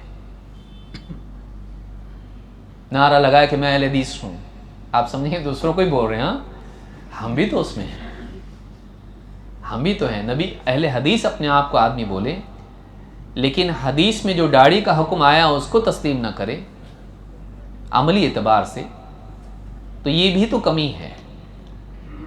تو اللہ اور اس کے رسول کی فرما برداری، اصل دل میں آمادگی ہو، جو بھی حکم آئے گا مانیں گے، منع کر دیں گے رک جائیں گے. عورتوں کو اللہ کے نبی صلی اللہ علیہ وسلم نے حکم دیا، باہر دیکھا راستے میں بھیڑ ہو رہی، مرد عورت آپس میں چل رہے ہیں، آپ نے کہا تمہارے لیے راستے کے بیچوں بیچ مردوں کے ساتھ اس طرح سے چلنا مناسب نہیں ہے، کنارے سے چلنا چاہیے. صحابیات کا حال کیا ہوا؟ اتنا کنارے سے دیوار سے چلنے لگی کہ ان کی چادریں دیوار سے، کانٹوں میں، جھاڑیوں میں اٹک جاتی تھی. اتنا کنارے سے حکم آیا فوراً تعمیل. حکم آ گیا شراب چھوڑنے کا، فہل انتم منتہون، پینے والوں نے چھوڑ دی، جس کے منہ میں تھی اس نے تھوک دی، جس کے پاس برتن تھا اس نے پھینک دیا، یہاں تک کہ مدینے کے راستوں میں شراب بہنے لگی. نہیں کا مطلب نہیں، کرنا ہے تو کرنا ہے. یہ مزاج پیدا ہو، آدمی اعمال میں بھی انتخاب کرتا ہے، میں یہ کروں گا یہ نہیں کروں گا، یہ بھی اختیار ہم کو نہیں ہے. اللہ اور اس کے رسول کا حکم آ جائے تو پھر کیا کروں گا کیا نہیں کروں گا میں اختیار نہیں رہتا ہے، بلکہ جو حکم آ گیا اس کو پورا کرنا ہے، چاہے عقل میں آئے نہ آئے، چاہے نفس قبول کریں نہ کریں. کیوں؟ اس لیے کہ میری کامیابی اسی میں ہے، ماننے میں کامیابی ہے. اللہ تعالیٰ فرماتا ہے وَمَن يُطِعِ اللَّهَ وَرَسُولَهُ يُدْخِلْهُ جَنَّاتٍ تَجْرِي مِن تَحْتِهَا الْأَنْهَارُ، جو اللہ کی فرما برداری کریں اور اس کے رسول کی فرما برداری کریں، اللہ تعالیٰ اسے ایسی جنتوں میں، ایسے باغات میں اللہ اس کو بسائے گا جن کے نیچے نہریں بہتی ہیں. وَمَن يَتَوَلَّ يُعَذِّبْهُ عَذَابًا أَلِيمًا، اور جو پیٹ پھیر کے نکل جائے گا، ماننے سے انکار کرے گا، اللہ تعالیٰ اس کو بڑا دردناک عذاب دے گا. نہیں مانے گا، انکار کر دے گا. انکار معصیت سے اشد ہے کہ ایک آدمی عمل نہیں کر رہا ہے، یہ برا ہے، لیکن اس سے زیادہ سخت یہ ہے کہ انسان انکار کرے، کہ عورت انکار کرے ہم پردے کو نہیں مانیں گے، ہماری آزادی ہے، ہماری مرضی ہے، ہم نہیں چاہتے پردہ کریں، اور انکار کر دے. یا مرد کسی اور چیز کا مذاق اڑائے، چاہے وہ داڑھی ہو یا کوئی اور دین کا معاملہ ہو، اس کا مذاق اڑائے. بڑی داڑھی ہے کسی کی تو مذاق اڑانے لگے. تو دین کی بات کا مذاق اڑانا یا دین کی بات کا انکار کرنا یہ کفر ہے، یہ گناہ سے نہ کرنے سے زیادہ سخت ہے۔ تو جنت میں جانے کے لیے دوسری اہم چیز جو بنیادی ہے، باقی ساری چیزیں جس کے ضمن میں آتی ہیں، وہ یہ کہ انسان اپنے دل کو تیار کرے۔ اللہ اور اس کے رسول کا حکم جو بھی سامنے آئے گا، ساری حدیثیں تو ہم نے پڑھی نہیں آج، لیکن دل تیار کرے اس بات کے لیے کہ کل کو کوئی ایسی چیز میرے سامنے آئے، اللہ کا حکم ہو، رسول کا حکم ہو، تو میں اس کو مانوں گا، چاہے نفس اس کو قبول کرے یا نہ کرے۔ ابو ہریرہ رضی اللہ تعالیٰ کہتے ہیں اللہ کے رسول صلی اللہ علیہ وسلم نے فرمایا کل امتی یدخلون الجنۃ الا من ابا، میرا ہر امتی جنت میں جائے گا سوائے اس کے جس نے انکار کیا۔ میرا انکار کیا نہیں مراد اس میں ہے، جنت میں جانے سے انکار کیا۔ صحابہ نے کہا یا رسول اللہ ومن یأبا، اے اللہ کے رسول بھلا کون انکار کرے گا؟ ابن حبان کے الفاظ ہیں یا رسول اللہ ومن یأبا ان يدخل الجنہ، اے اللہ کے رسول بھلا کوئی ہو سکتا ہے جو جنت میں جانے سے انکار کرے، مجھے جنت میں نہیں جانا ہے، کوئی کہے گا ایسا؟ لیکن ایک ہوتا ہے زبان سے کہنا، ایک ہوتا ہے عمل سے کہنا۔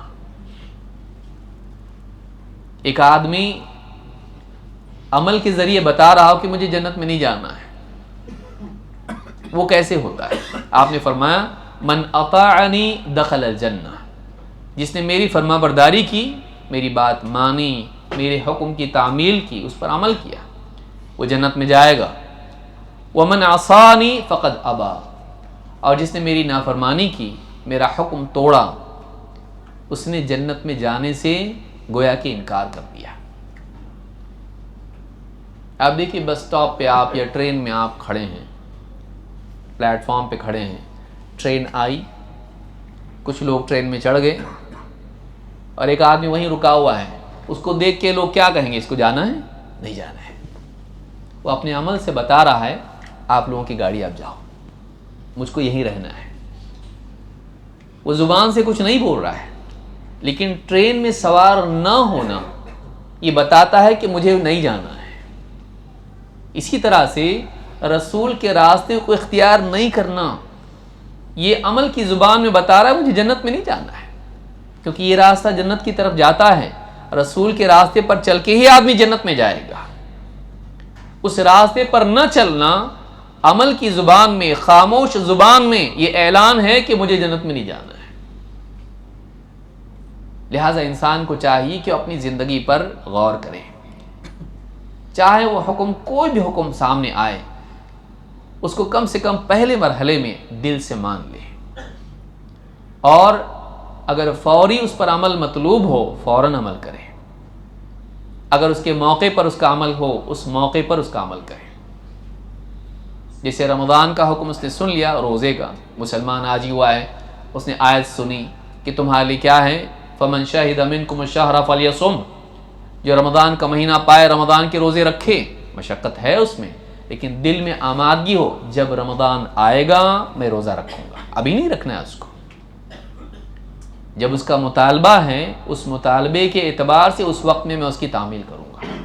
دل میں آمادگی ہونی چاہیے، اور وقت آ جائیں تو عمل کے ذریعے سے اپنے ایمان کی تصدیق کریں، یہ زندگی میں ہونا چاہیے۔ آخری چیز بتا کے میں بات ختم کروں گا، جو ساری باتیں تو نہیں آ سکتی، بہت ساری باتیں ہیں جنت کے اعتبار سے، لیکن یہ اجمالی بات ہوئی ایمان و عمل، اور ایمان و عمل میں منمانی نہیں کہ آدمی اپنی طرف سے کچھ بھی عبادات گھڑ کے کرنے لگے، عمل نہیں، عمل میں جیسے ہم نے بتایا کہ اللہ اور اس کے رسول کی تابعداری ہو، عمل بھی کیسا ہونا چاہیے؟ سنت کے مطابق ہے۔ اللہ تعالیٰ نے فرمایا قل ان کنتم تحبون اللہ فاتبعونی یحببکم اللہ، اے نبی آپ کہیے اگر واقعی تم اللہ سے محبت کرتے ہو تو میری اتباع کرو، اللہ بھی تم سے محبت کرے گا۔ اللہ کی محبت پانے کے لیے اللہ کے محبوب کی سنت کو اپنانا پڑتا ہے، پیارے رسول صلی اللہ علیہ وسلم کی سنتوں کے مطابق جینا پڑتا ہے، تب جا کے اللہ کا قرب ملتا ہے۔ اور اس کے لیے کیا کرنا پڑے گا؟ اس کے لیے کرنا پڑے گا کہ ہم دین کا علم حاصل کریں معتبر ذرائع سے، قابل اعتماد علماء سے اور معتبر کتابوں سے، ہم دین کے مصادر سے، معتبر ذرائع سے علم حاصل کریں، یہ بھی جنت میں جانے کا یقینی ذریعہ ہے۔ اللہ کے نبی صلی اللہ علیہ وسلم فرماتے ہیں وَمَنْ سَلَكَ طَرِيقًا يَلْتَمِسُ فِيهِ عِلْمًا سَهَّلَ اللَّهُ لَهُ بِهِ طَرِيقًا إِلَى الْجَنَّةِ، جو شخص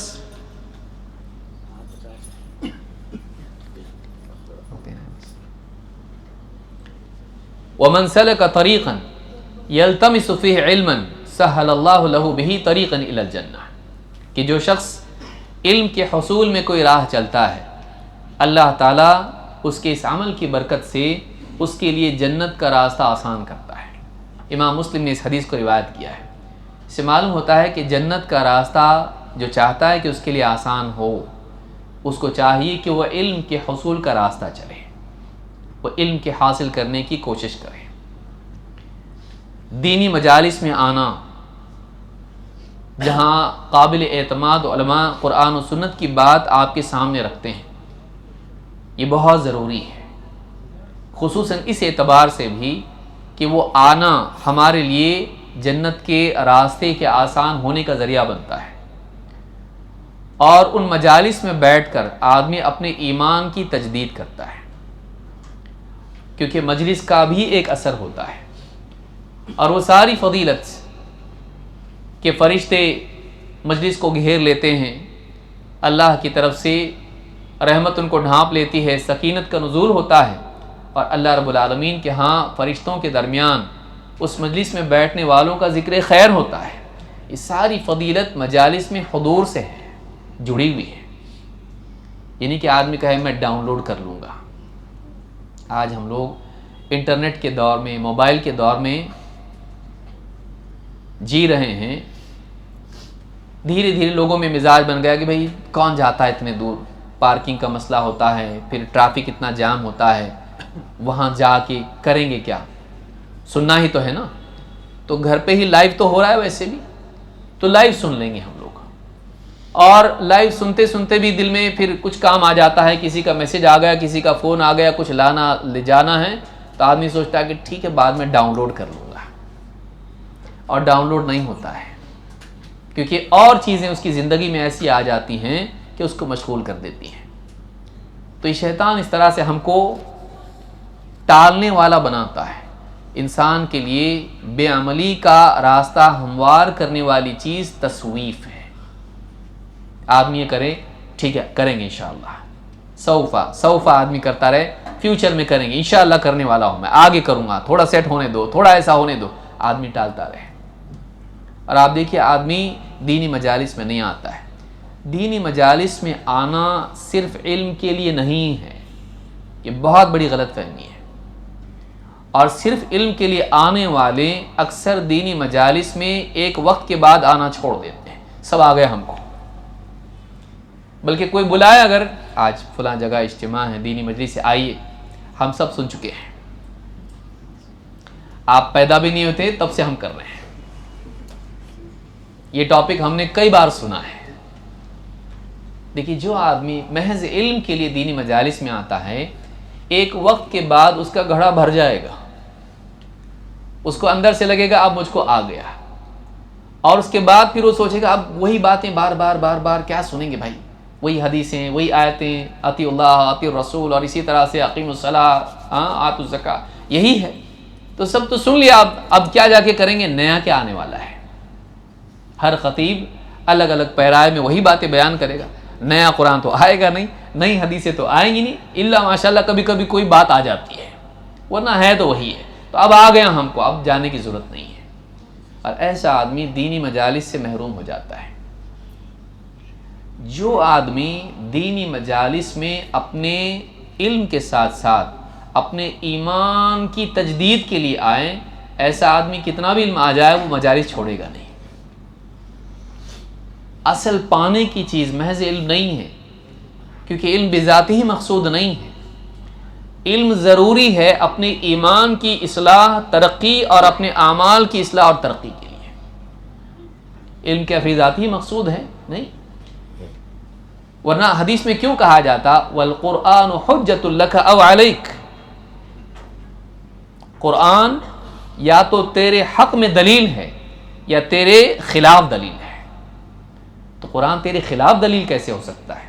یہ جان کی زندگی میں عمل نہیں آیا، قرآن کے احکام کے تقاضوں کو پورا نہیں کیا. محض جاننا نجات کا ذریعہ نہیں ہے، اس علم کے تقاضوں کو پورا کرنا یہ نجات کا ذریعہ ہے. اور پہلا تقاضا ہے انسان کے ایمان میں زیادتی. آپ دیکھیے قرآن کریم میں اللہ نے کیا فرمایا، انما المؤمنون الذین اذا ذکر اللہ وجلت قلوبهم واذا تلیت علیہم آیاتہ زادتہم ایمانا وعلی ربہم یتوکلون. واقعی ایمان والے وہ ہیں کہ جب اللہ رب العالمین کا ذکر ان کے سامنے ہوتا ہے تو ان کے دلوں پر کپ کپی طاری ہو جاتی ہے، ان کے دل لرز جاتے ہیں اللہ کے خوف اور عظمت کے احساس سے. وَإِذَا تُلِيَتْ عَلَيْهِمْ آيَاتُهُ زَادَتْهُمْ ایمانا، اور جب ان کے سامنے اللہ کی آیتیں پڑھ کے سنائی جاتی ہیں تو وہ ایمان میں بڑھ جاتے ہیں. وَعَلَى رَبِّهِمْ يَتَوَكَّلُونَ، اور وہ اپنے رب ہی پر بھروسہ رکھتے ہیں، رب ہی پر توکل کرتے ہیں. آپ دیکھیے یہاں پر یہ نہیں کہا گیا کہ جب ان کے سامنے آیات پڑھی جاتی ہیں قرآن کی علم میں بڑھ جاتے ہیں. علم میں تو بڑھتے ہی ہیں، لیکن حقیقی فائدہ تب ہوتا ہے جب وہ علم کے ساتھ ساتھ ایمان میں بڑھتے ہیں. دینی مجالس کا حاصل یہ ہونا چاہیے کہ جس یقین اور ایمان، آخرت کی فکر اور اللہ کے خوف کے ساتھ ہم مجلس میں آئے تھے، جاتے وقت میں چیز بڑھ جائے، ہمارا یقین بڑھ جائے، ہماری اللہ سے قربت بڑھ جائے، ہمارا اللہ سے تعلق بڑھ جائے، آخرت کی فکر بڑھ جائے، آخرت کی تیاری کا عزم ہمارا بڑھ جائے. ایمان کا بڑھنا اصل فائدہ ہے دینی مجالس کا. اور یہاں پر آپ دیکھیں گے تو 3 باتیں بیان ہوئی ہیں.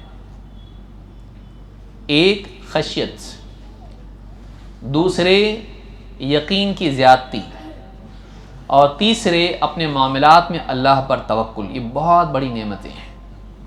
قلبی اعتبار سے انسان کی زندگی میں یہ تینوں چیزیں ہونا بہت ضروری ہے. اور ایسے لوگوں کو ایمان والا کہا گیا ہے کہ ایک اس کی زندگی میں اللہ کی عظمت کا احساس ہو، اس کے دل میں وہ جانتا ہو اپنے رب کو،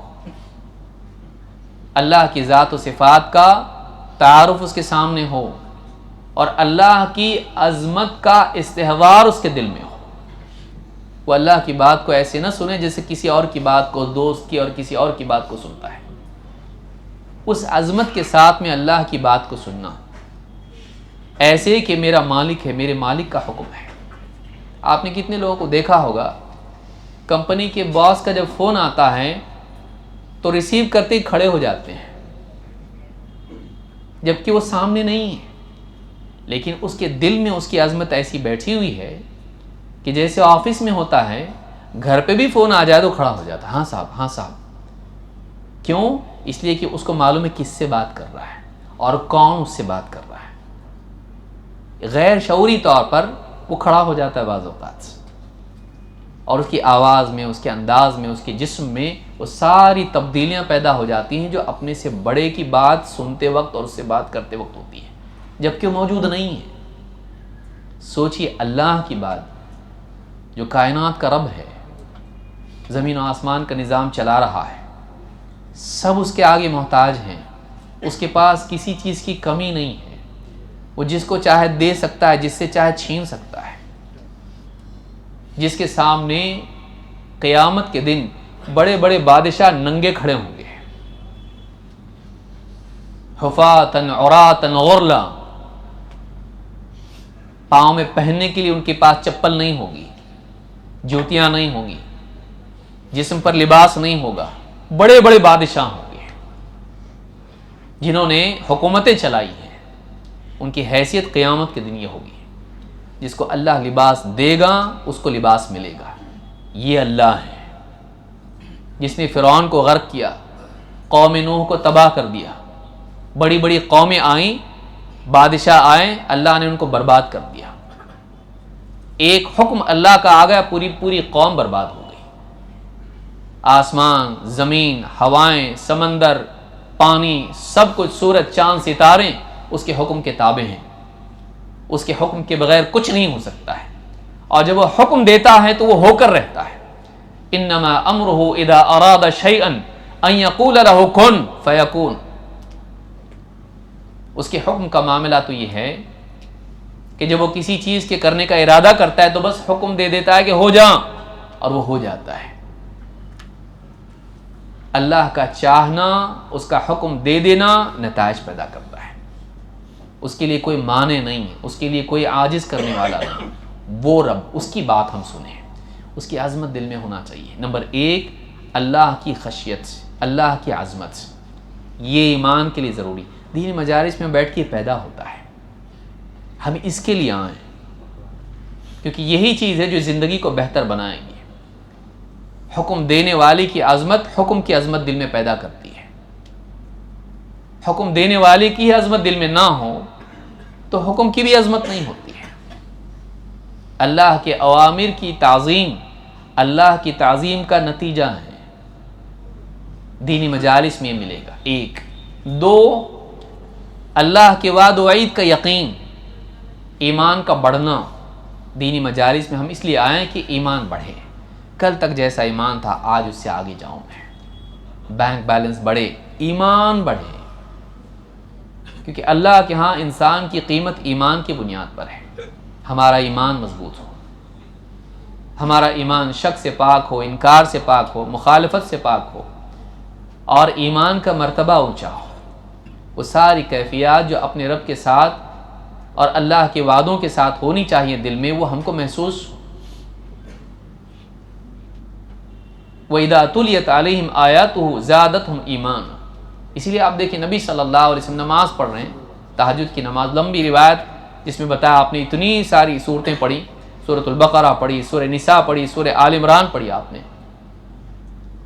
جب آپ رحمت کی آیت پر پہنچتے اللہ سے رحمت کی دعا کرتے ہیں، عذاب کی آیتوں پر پہنچتے اللہ کے عذاب سے پناہ مانگتے ہیں۔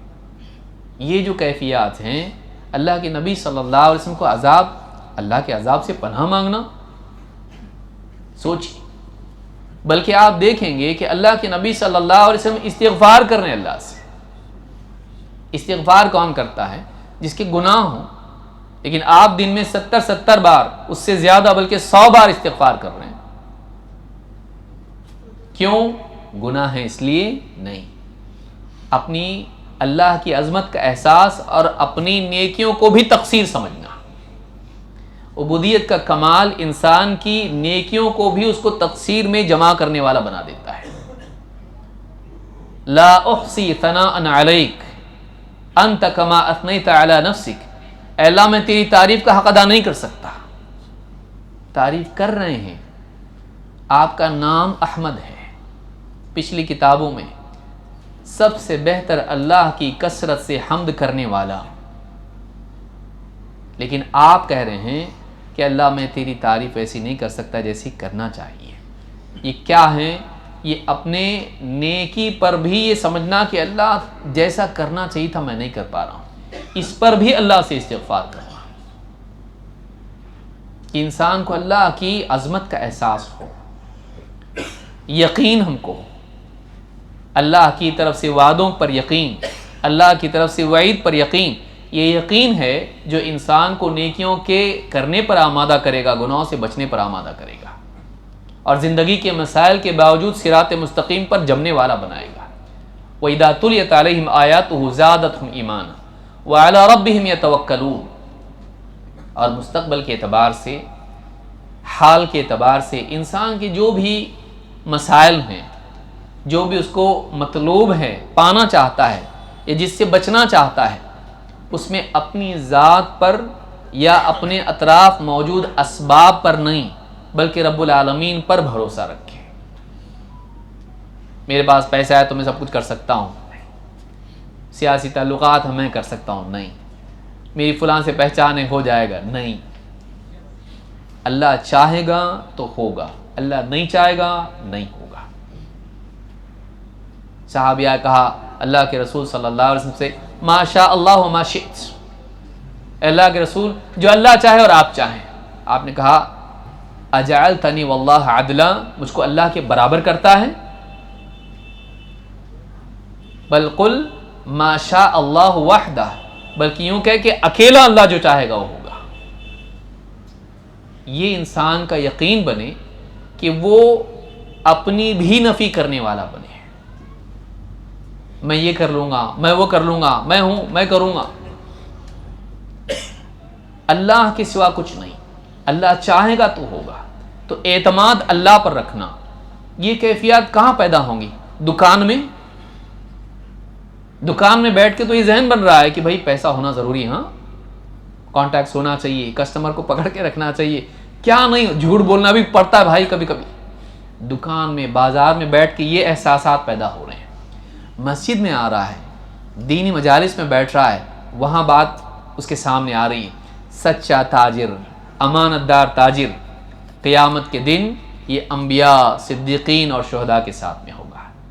یہاں آ کے اس کو معلوم پڑ رہا ہے نہیں، جھوٹ نہیں بولنا چاہیے، کیونکہ رزق دینے والا اللہ ہے۔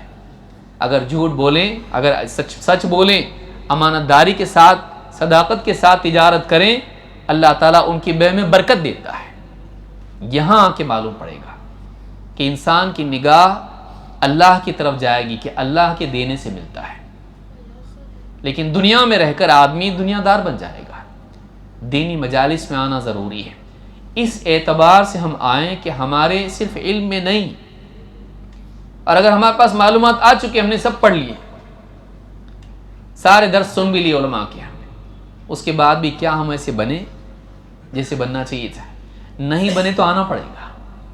بننے کے لیے آنا ہے، صرف سننے کے لیے نہیں آنا ہے، یاد رکھیں گے اس کو۔ ہم کو دینی دروس میں، دینی مجالس میں سننے کے لیے آنا ہے یا بننے کے لیے؟ سننے پر نجات ہے یا بننے پر؟ سوچئے۔ تو اگر ہم نہیں بنے لیکن سنیں، پھر سننے کی ضرورت ہے، اتنا سننا سننا سننا کہ پھر بنے ہم۔ تو بننے کے لیے ہم کو آنا ہے، اور بننے کے لیے ہم کو سننا ہے۔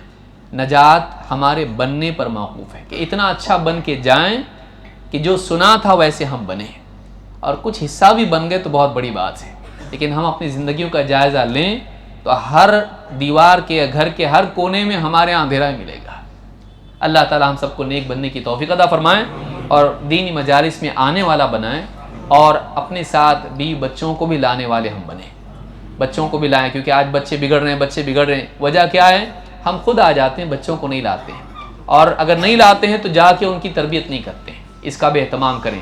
اللہ رب العالمین ہم سب کو دینی مجالس میں آنے والا، دین کی بات سننے والا اور اس پر عمل کرنے والا بنائے۔ اقول ھذا استغفر اللہ لی ولکم۔